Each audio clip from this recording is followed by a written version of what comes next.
تو کھانے کے لیے آپ نے گھر میں کہلوایا جی.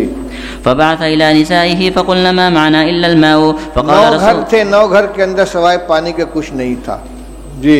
فقال رسول الله صلی اللہ علیہ وسلم من يضم او يضيف هذا. ایک بات درمیان میں عرض کر دوں،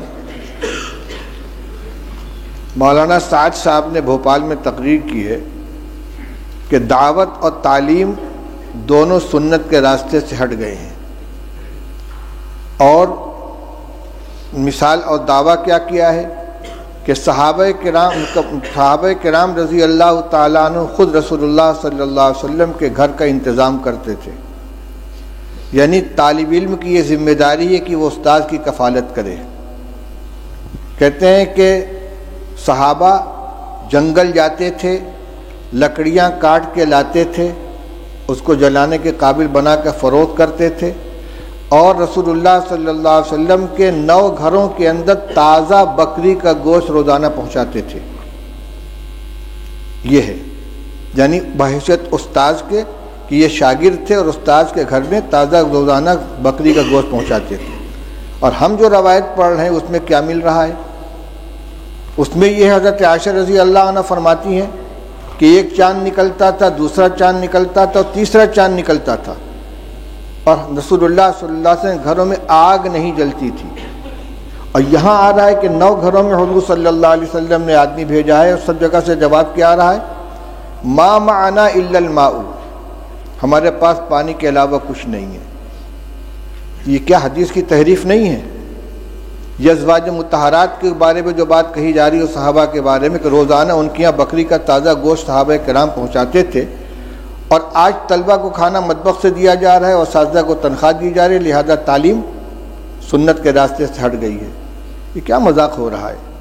یہ جتنے مدارس چل رہے ہیں، جتنے اکابر نے مدارس قائم کیے ہیں، تعلیم گاہوں کا انتظام کیا ہے، اصحاب صفہ نہیں تھے جن کے لیے صحابہ کرام رضی اللہ تعالیٰ عنہ لا کے انگور کے خوشے لٹکا دیا کرتے تھے، اور انگور اور کھجور کے خوشے لٹکا دیا کرتے تھے، اور ان کو اسی سے کھانا دیا جاتا تھا. وہ روایت نہیں آئی کہ رسول اللہ صلی اللہ علیہ وسلم مہمانوں کو حوالے کرتے تھے کہ بھئی اتنے کو کون کھلائے گا، جس کے گھر میں 2 آدمی کا کھانا ہو تیسرے کو کھلائے، جس کے یہاں 4 وہ 5ویں کو کھلائے. صدیق اکبر اتنے آدمی کو لے کر گئے، فلاں اتنے آدمی کو لے کر گئے.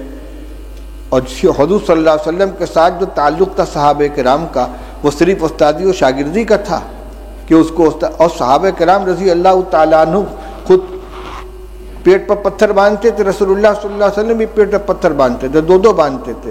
لہذا یہ کبھی اتفاق سے کوئی جزیہ پیش آ جائے اس کو دائمی معمول بنا کر پیش کرنا، یہ تحریف ہے کہ سنت کے راستے سے مدارس ہٹ گئے ہیں. نہ دعوت سنت کے راستے پر بچی، نہ تعلیم سنت کے راستے پر بچی ہے. کس قدر خطرناک چیز کا مطلب یہ کہ عوام کو یہ سمجھا دو کہ مدرسے جو ہے سنت کے خلاف چلے جا رہے ہیں، لہذا عوام کا رشتہ مدارس سے بھی کٹ جائے اور علماء سے بھی کٹ جائے.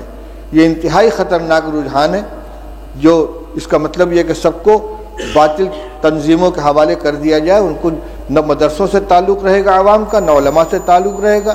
پھر بھیڑیا آئے گا اچک کے لے جائے گا ان کو. اس پہ مجھے یہ یاد آیا کہ صحابہ حضور صلی اللہ علیہ وسلم نے ایک مہمان کے لیے گھروں کے اندر کہلوایا ہے، تو سب جگہ سے یہی شکایت آ رہی ہے.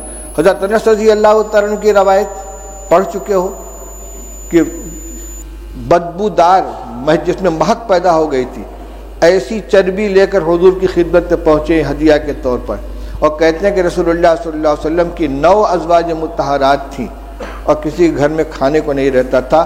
آپ نے وفات کے وقت 30 سا جو یہودی سے ادھار لیا ہے، اپنی ذرا اس کے پاس آپ نے رکھی ہے. کس زمانے میں یہ گوشت دیا جاتا تھا بھائی کہ وفات کے وقت حضرت عائشہ رضی اللہ حضرت رسول کریم صلی اللہ علیہ وسلم مقروض تھے یہودی کے، اور غلہ تھا. حضرت عائشہ رضی اللہ عنہ کی روایت پڑھ چکے ہو کہ آدھا وسق جو تھا میرے پاس، رف پہ رکھا ہوا تھا، اس میں سے میں کھایا کرتی تھی. ایک دفعہ تول دیا تو سب ختم ہو گیا. یہ جو کو کھایا جا رہا ہے پکا پکا کے، اور یہ تازہ گوشت روزانہ پہنچا رہے ہیں. افسوس ہوتا ہے اس طرح کی حرکتوں کے اوپر. چلو پڑھو روایت. فقال رجل من